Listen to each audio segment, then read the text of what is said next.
Hello, and welcome to the Van Breaks. So just finished, I don't know, pretty much all Baron shopping at Harndorf. Yeah, there's quite a lot in Harndorf, yeah, and I guess the strawberry farm. Yeah, no, everyone goes to the strawberry farm. It's just up the road. Yeah, the guy was a little bit calmer, so I don't know. He's just got a few problems, but the t-shirt, yeah, he actually designed it himself. I thought it was quite good. So he's actually put all this Anna Ivanovic, Chip Savrik, and they all ended Vic except for, yeah, there was one player that was close to Vic but wasn't Vic. So that's sort of interesting, isn't it? So this Vic must be some sort of Viking. So Serbia, that was like a Viking era, I'm assuming. I haven't done the research, but that's what I'm assuming. And that's what this name has sort of carried across. But yes, you can get, yeah, Kovacic. It's interesting, isn't it? Yeah, so you got Djokovic. It's just this Serbian name going back now. Of course, ending in the Vic, the VIK. And of course, yes, you can get Kovacic. So I think it's pretty interesting. But no, the t-shirt, well, it was $55. So, yeah, you have to put a limit. If it was $40, I may have considered it, but I don't know. Just, you know, he wasn't, well, if I say to him, I'll take it for 40, he's probably going to think I'm, you know, just clowning around like some buffoon. So, and at the end of the day, he only had an extra small and extra large anyway, so I would have had to get the extra large. Now, so yes, bought the jam, hang on. So I bought the jam, Wells. There's 2 L's in vanilla, and you still get Linar. It's pretty good, isn't it? You still get Linar going backwards. Mission unstable. Yeah, that's a bit annoying because I was going to do some, I don't know how this is going to turn out. But anyway, we'll continue. So, Hom's Unique. So I bought this fantastic, it's a Bortoletti. It's a Bortoletti. So it was actually shipped along the canals from Venice. Well, actually, it could have been. Let's not rule it out. And so, yeah, even just opening it is an exercise. And yeah, I can't really, you know, you can sort of see it there. Yeah, you're gonna have to put it away because it's just so delicate that you can. Okay, so a bit of a story behind it. We were staying at KLC. A lot went on at KLC actually. Yeah, that's a postgraduate college, Adelaide. So people, pretty much international students, and it was really good, and international students, and it was mainly through the University of Adelaide, but they also allowed the other, they allowed the other universities, UniSA. Baron had an adjunct UniSA, University of South Australia, and also Flinders. Although I don't know if there's anyone there from Flinders. And the master, yeah, there was a master who, you know, the master used to, he was kind of like I wouldn't say he wasn't really the organizer, he was more the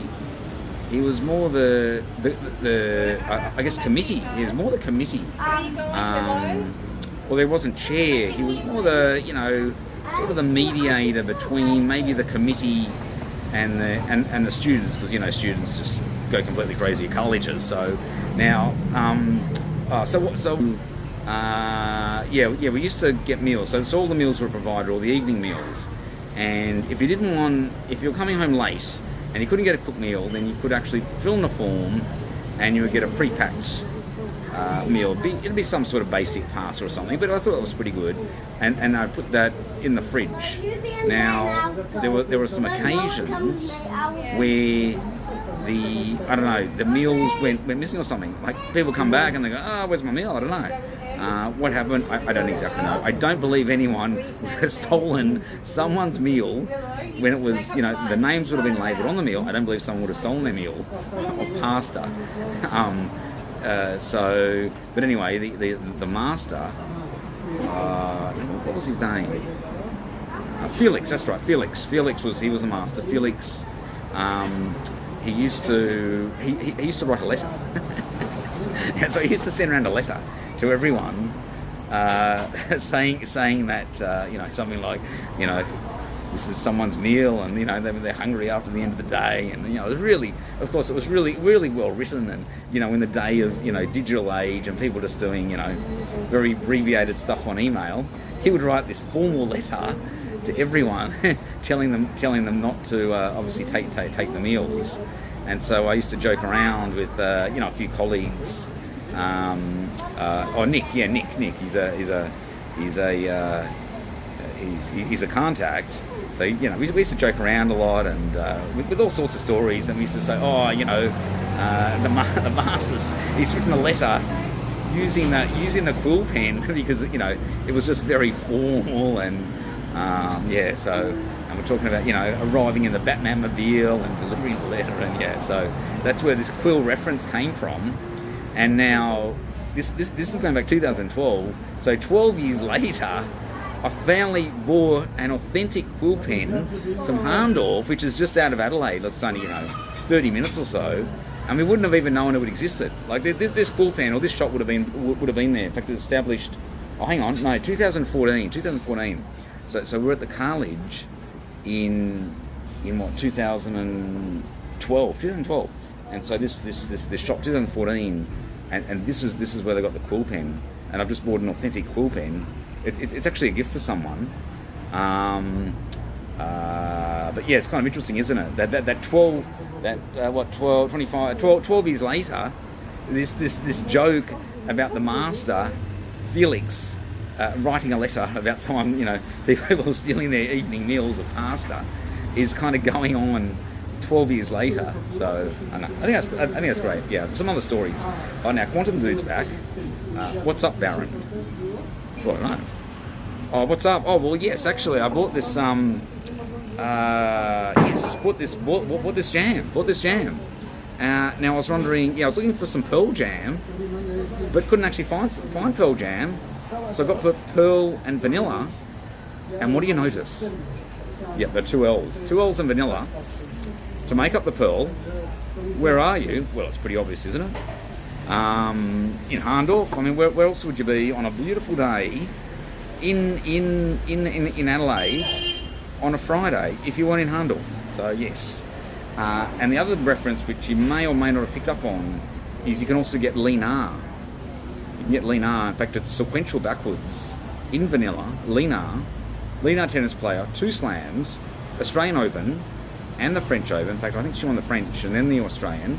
And of course, Ash Barty also won the French and also finished with the Australian and winning the Wimbledon in between. I guess you could argue, yes, she won the US, but that was doubles prior to winning the singles. Yes, Linar or Nali. And of course, if you take out the Linar, you still got the extra L to finish the pair for Pearl or Pearl Jam. And not only that, there's another reference. In case you haven't picked up on, there was the other band, Vanilla Ice. So yes, just beautiful, isn't it? Yes. Nowhere near Goat. Well, I don't know. You can get Goat out of Margaret Court. So what's your point? Yep. But actually, there's also a shop, which is the Pearl Jam song. Well, I don't know. I think Pearl Jam pretty good. What was that? What was that hit? I'm Still Alive. Yeah. Is it I'm Still Alive? I just forget another song. I just forget, but I think they're pretty good, Pearl Jam. They were massive. They were massive, along with In Excess and the likes of In Excess. Yeah, Alive. Yeah, very big Pearl Jam. So I don't know. What about Vanilla Ice?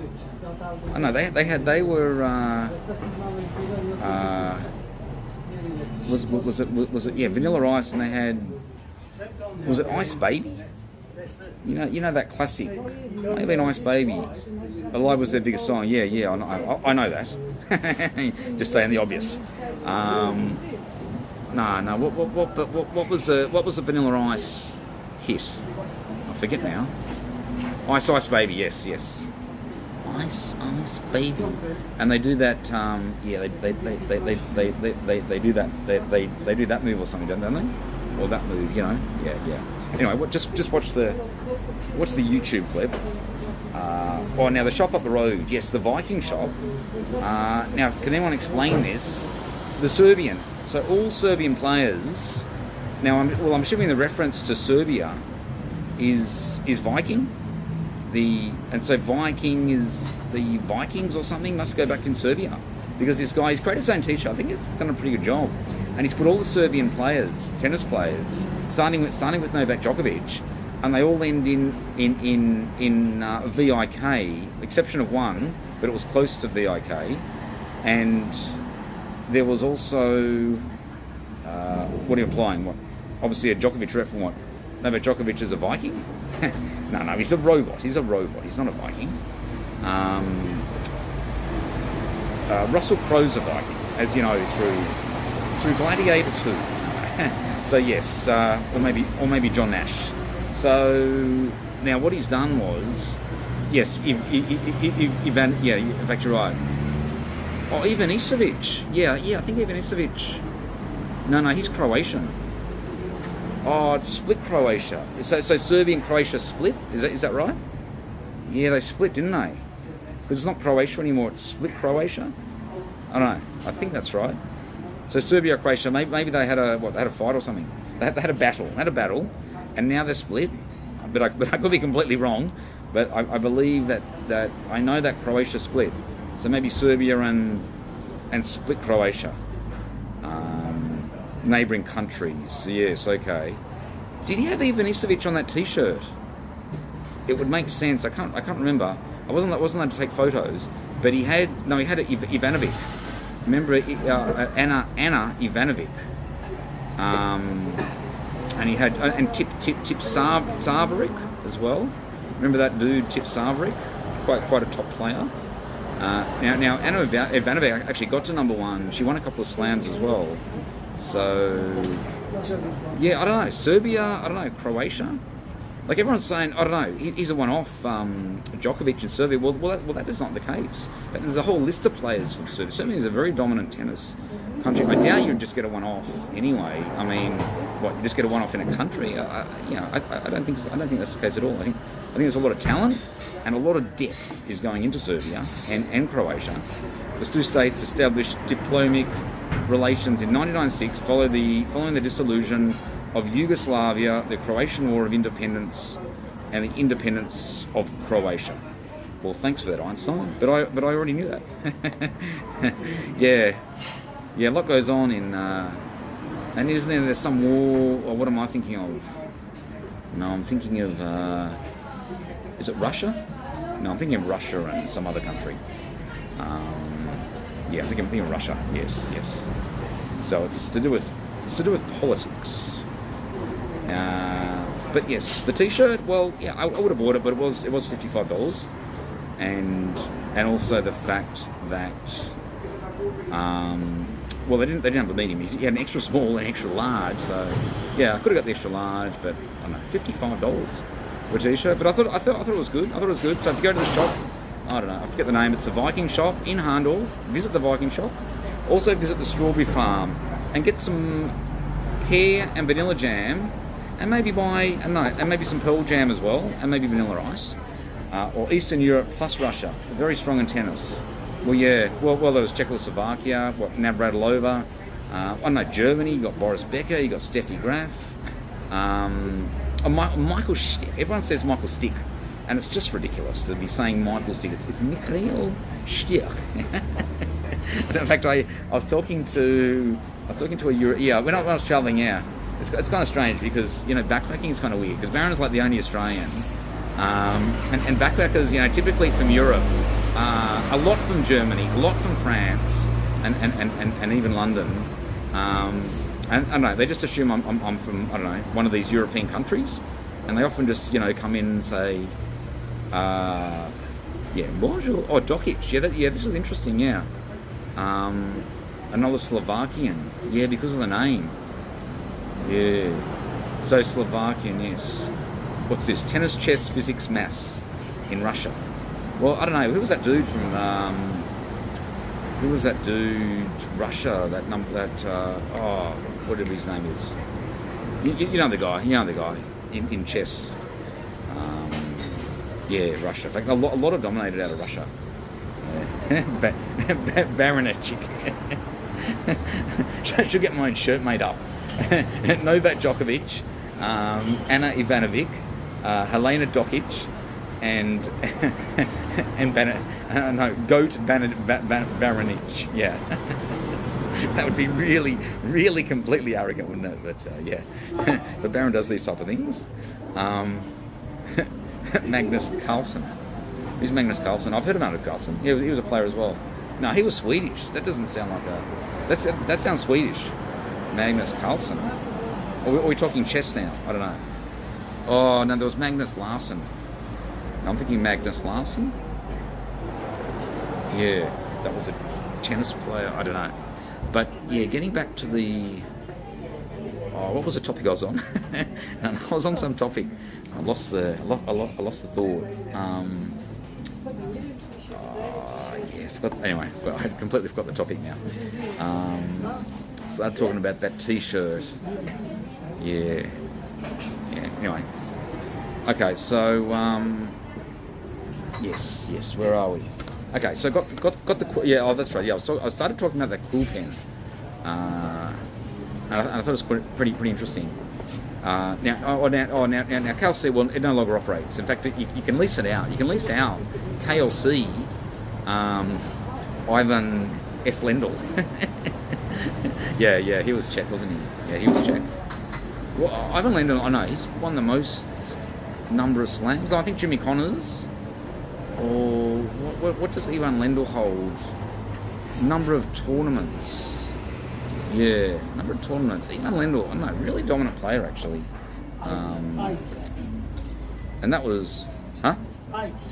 Oh, height. Height. Ivan Lendl had 8 Grand Slams. Oh, 8. Oh, okay, yeah. yeah, he was dominant. Oh, yeah. I saw, yeah. But no, he never won Wimbledon. Couldn't play grass. Lost that Pat Cash 987. Yeah, Ivan Lendl. Yeah, Czech, wasn't he? Yes. Yeah, so the dominance, but actually, in terms of dominance in tennis, well, it's actually Australia. If you look at the whole history of tennis, it's actually Australia. It's not the US. Obviously, lately, yes, it's probably, well, I don't know. It used to be US with the dominant, I don't know, Pete Sampras, Agassi, Courier, etc. But now, I guess, yes, you could argue maybe more European. But if you go back through the history, it was tennis. It was Rod Laver. It was Ken Rosewall. It was, Margaret Court, 64 slams. So, Australia pretty much owns tennis. In fact, probably twice as good as the US in terms of the stats. It's pretty interesting stuff. But of course, because we're going back such a long time in history, can you make the comparison pre-1968 to now anyway? So it's difficult. Yeah, we need better modern players, yeah. Well, Ash Barney retired. Yeah. Oh, hang on. A fly just went over my camera, which is why, it's sort of interesting. I've got a fly over the camera. Yeah. Yeah. You kind of want this sort of thing. Just have to blow the fly off my camera. Oh, hang on. This fly. Yeah. Why is it going for the camera? It's crazy. Yeah. So what's happening to Australian tennis? Well, because we've got demons playing. I mean, come on. We've got demons playing tennis. Yeah, Alex Zimmerman, best player. Well, he's made 8. Will he win a slam? Yeah, I don't know. I just can't see demons beating sinners and ghosts at the end of the day. So, or Novak Djokovic for that matter. 2.71, no joke. Yes, very interesting. And cheers.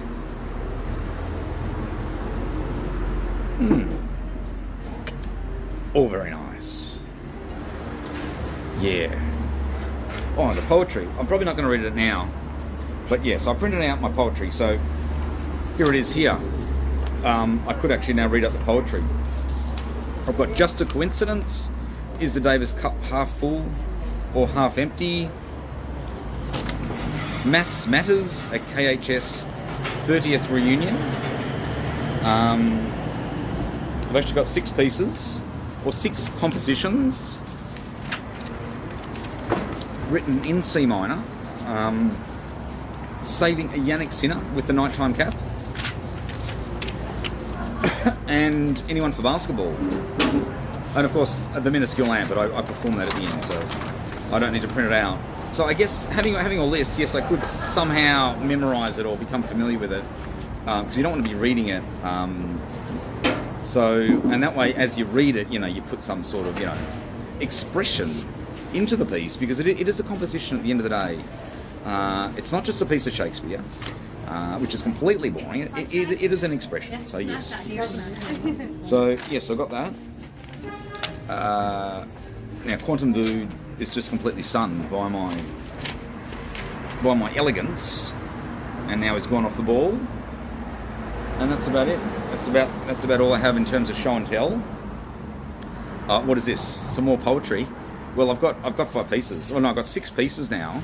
Going to perform this at the Darwin Fringe. That's the plan anyway. I've got to register. I don't know. I've got to get approved. Darwin Fringe Festival from about when is it? It's just after Barron's birthday. I think it's the beginning of July. I think it's about the beginning of July till about the 10th of July. Second to the 10th of July. Yes, there is I missed the Adelaide Fringe anyway. I can't register for that anymore to perform. Darwin Fringe. That's the aim. And you just build your branding. So you just sort of read out poetry. I guess you read it from a sheet of paper. I mean, you can't just memorise all of this. I mean, you could, but Shakespeare didn't memorise all these plays, did he? I mean, surely. So I think it's all right. And then you perform the minuscule ant at the end, and then maybe you jazz it up a bit. So you start off. You've got to have an intro. You read out a piece, and then you have some sort of maybe you have a Q&A. Yeah, maybe you have a Q&A interactive. Or maybe after you read out the 5 pieces, maybe you someone come out and read out the minuscule ant, and then after they read it out, then you perform it. I don't know, how would that work? Or maybe you just perform it because otherwise they're going to be familiar. Or maybe you perform it and then you have someone else read it out, or see if they can imitate what you've just performed. Could be interesting, couldn't it? Because it would be pretty difficult to perform something like that without any sort of practice. Could do something like that. Maybe everyone can have a go at reading the minuscule ant. Well, what do you mean everyone? There could be thousands of people. I mean, it's pretty big. This Darwin thing. The device is too hot. Use the overheating protection setting to improve the live stream performance. Yeah, that's what happens when you go for 23 minutes. The phone actually overheats. So, yes. I don't know why it does that. Okay, so yeah, we have gone for 23 minutes. Got to get the bus back into town. Staying at Brighton, very good place, Brighton, right on the beach. It's very nice. May hit the Glenelg tomorrow, Glenelg Beach, famous Glenelg, and there's also a cafe on the beach. Yes. Oh, now what happened to that other guy, that audience guy? Yeah, I don't know. Started talking tennis, and I don't know. He kind of left. Yeah. Well. Yeah. Yeah, I started talking to Ivan Lendl. He actually knew he won 8 slams. This is kind of what you want. You give a live stream and you get some audience, come in, and you just start talking tennis. Because Barron can just almost rally off anything in tennis. I mean, yeah, I think that's pretty good. I find that when I go into shops now, I don't just suddenly hand out flyers and minuscule business cards. That would just look weird. You have to kind of you build the conversation depending on what they're interested in.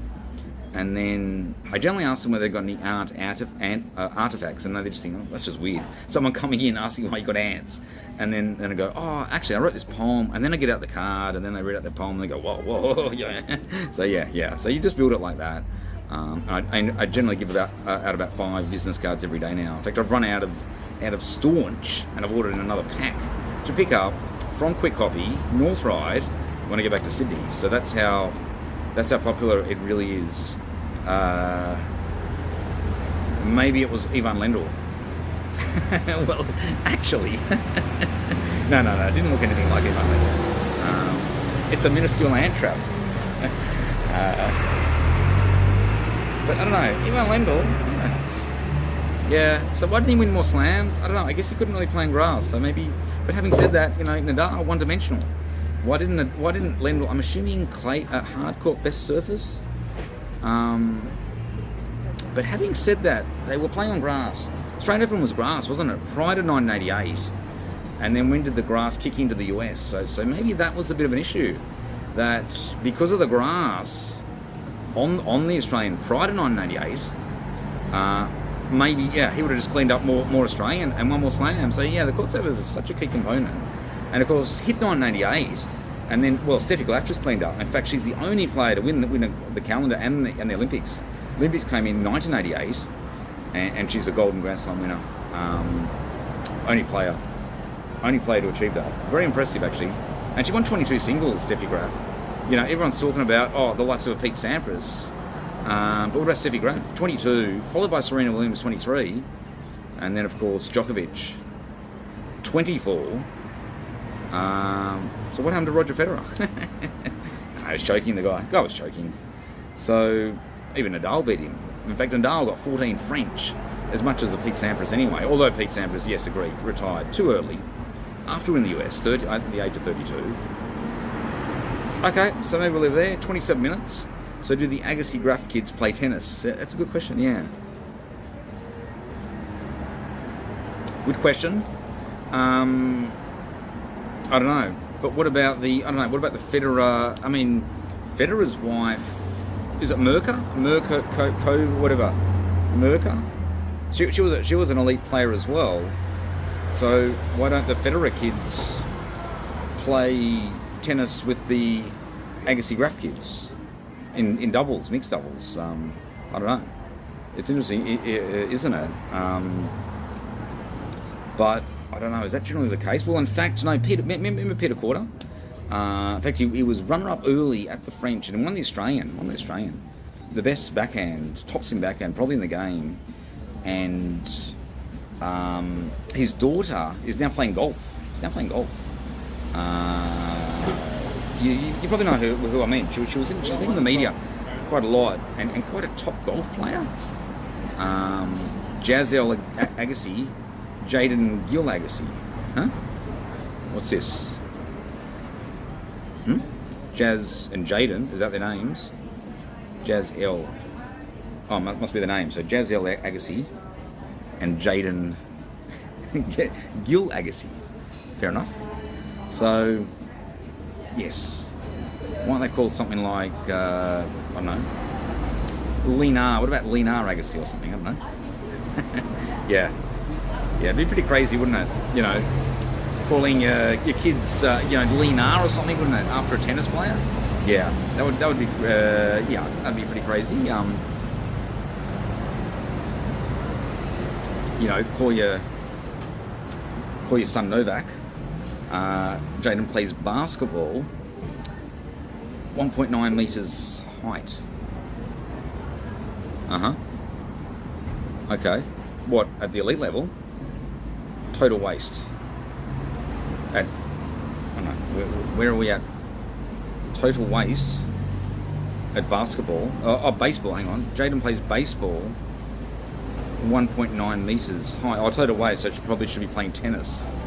Well, yeah, but look at Ash Barty. Cricket to tennis. No, actually, no. This is not true. She played tennis before playing cricket. I don't think people realise that. No, she played juniors. In fact, she won a slam in juniors, and then I think did go on the elite circuit in tennis. Then maybe didn't have a lot of success at that stage. Then played cricket, and then came back to tennis, and now is looking at golf. So that's interesting with Ash Barty when you look at the full story. But again, I haven't exactly read the Barty book or the My Dream Time. So.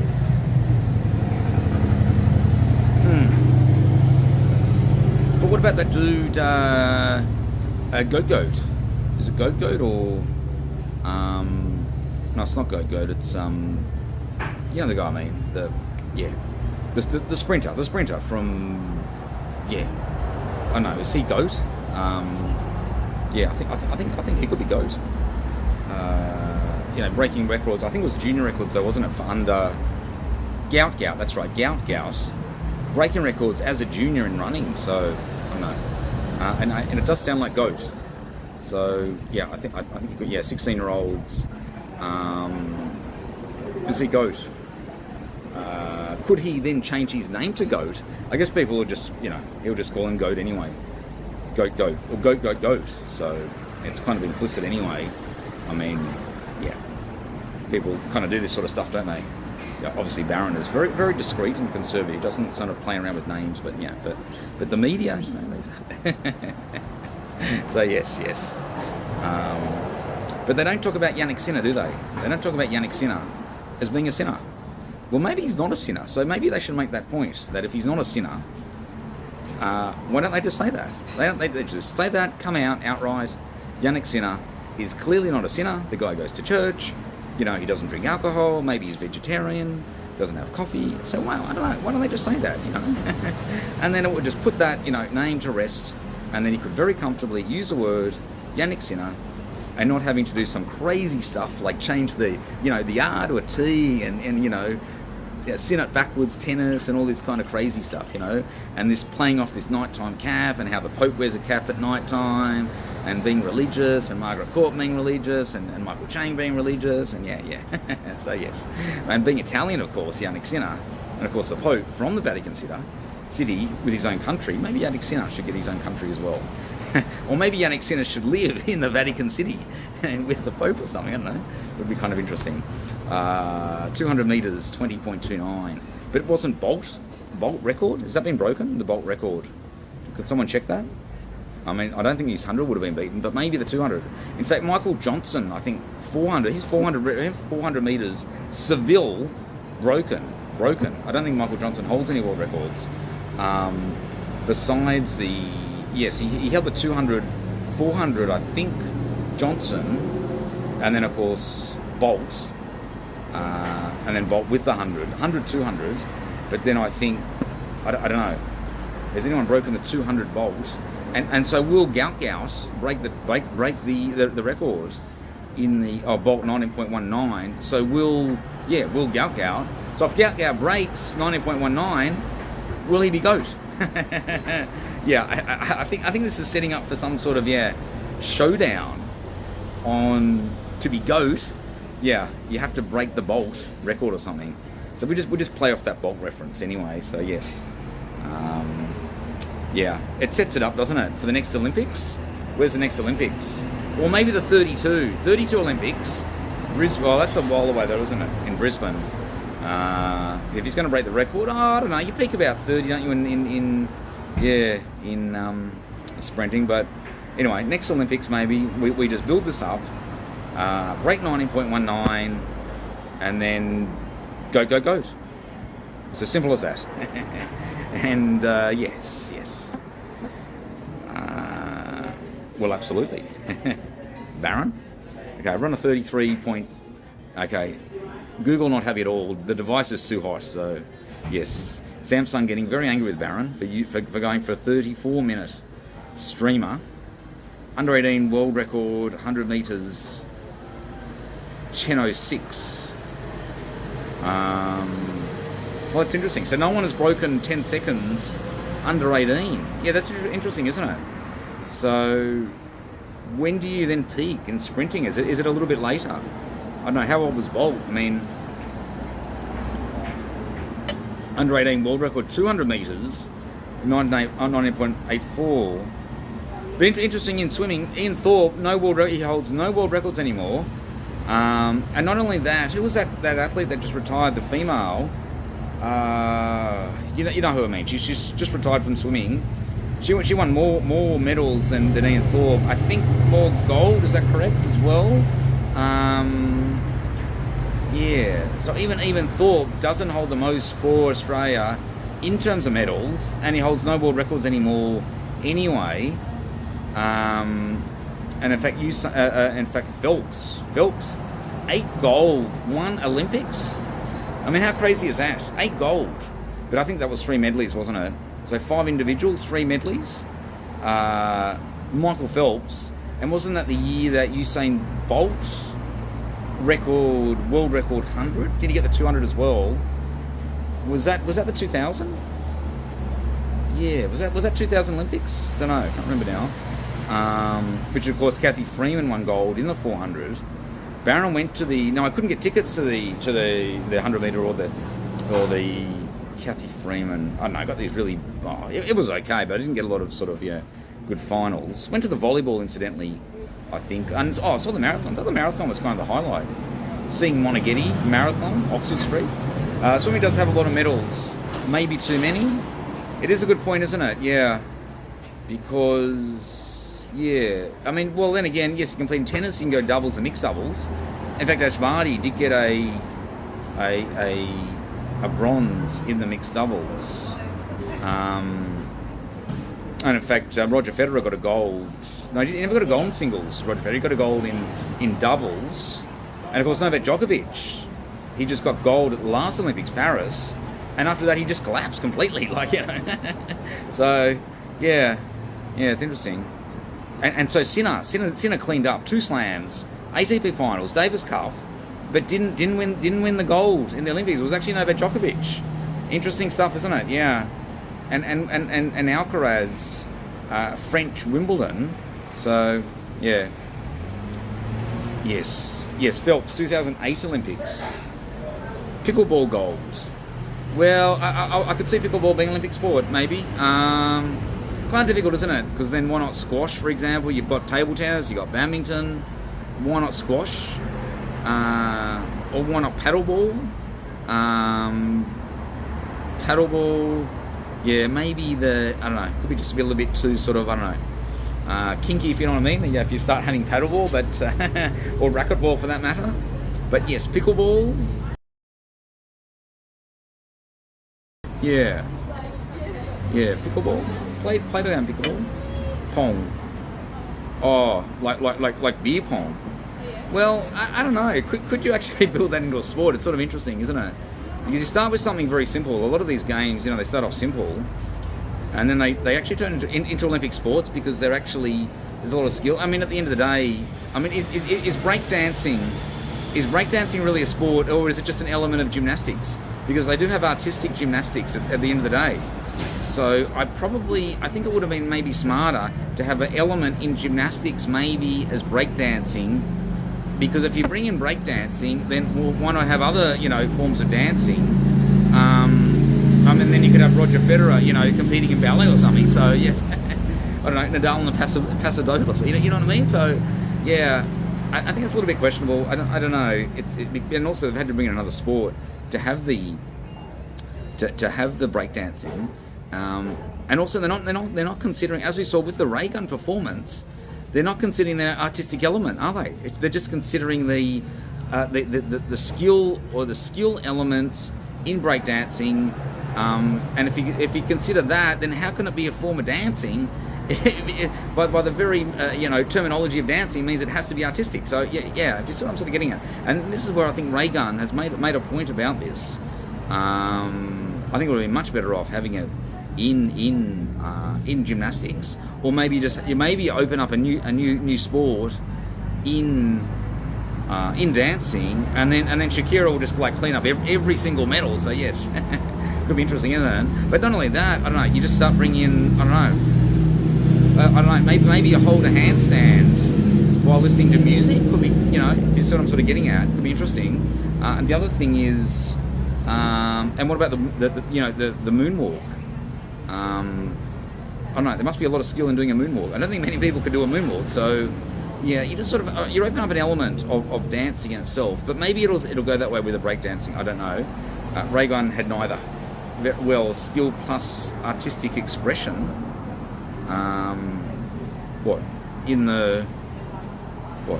In breakdancing? Well, I don't know. I don't believe that's the case because Ray Gun was very artistic, but she scored 0 points. How can someone score 0 points? I mean, just the very fact you actually qualify, how can you actually score 0 points? Interesting stuff. I think Ray Gun retiring was a bit of a soft move. Yeah, I think it was, wasn't it? Yeah, because she retired. But she's an academic. I mean, how can you, if you're an academic, how can you sort of, competed at Olympics as well? I don't know, maybe she just gives up the academia and just competes in, yeah. Anyway, we'll get a breakdancing at Macquarie. The other interesting thing is you sort of open this up to sort of nightclub dancing, maybe pole dancing, I don't know, maybe booty dancing at the end of the day. because we're talking sort of dancing in nightclubs, and that's what dance is, isn't it? Well, that's what artistic or expression is. How you sort of open up these different elements of dancing. But yeah, I don't know. It's difficult. But then, is it then a sport? Well, I guess it is a sport because it's sort of a competition of these different skill sets. But then you could end up, well, what about other forms of art as a sport? So I don't know. It could be a little bit problematic. So I don't know. Then you could end up with kind of, I don't know, music competing in the Olympics as a sport. But having said that, I think there should be mind sports. There should be chess, and I think it is considered. I think it is recognised under the Olympic Committee as a potential sport. And then why not bridge? And then why not poker? I mean, you could have poker as a sport at the Olympics. I mean, they have pub poker. They have world championships in poker now. So I think you could actually open up mind sports, and I'd probably recommend mind sports. To actually doing that. So booty dancing at the Olympics. Well, it's not. Yeah, okay. So, but it's not just booty. It's the whole performance in itself. I mean, you look at the likes of Shakira's. We're talking more. What is it? Hispanic or Spanish salsa dancing as a general sort of terminology. But it's sort of interesting how the US have kind of magnified this kind of element. If you go to proper US nightclubs or go to Las Vegas, Park MGM, then that's kind of that's kind of in your face type stuff. So even Barron was kind of stunned by it all. But a lot goes on in kind of nightclubs, but I don't know. I thought it was great, good experience. So if you're going to Vegas, Park MGM nightclub, I think it's off the record. Yeah, probably the best club, I think, if you want kind of that sort of stuff. Sidebar they have themed, but it's kind of boring. It's kind of boring. The dancing in Australia is just boring in general anyway. People can't even dance properly. But that's not the issue. You need to bring some sort of entertainment in itself. But you get some sort of kind of crazy stuff. But those kind of crazy people generally get addicted anyway. They start taking their shirt off and having pyramids, putting someone on top of their shoulders. They generally it'll get shut down anyway. But okay, so where are we at? We've done a 43-minute streamer. That's just crazy, Baron. I've never done a 43-minute streamer before, so I think we'll live there. I've got to head back to the city, and that was the Baron Breaks.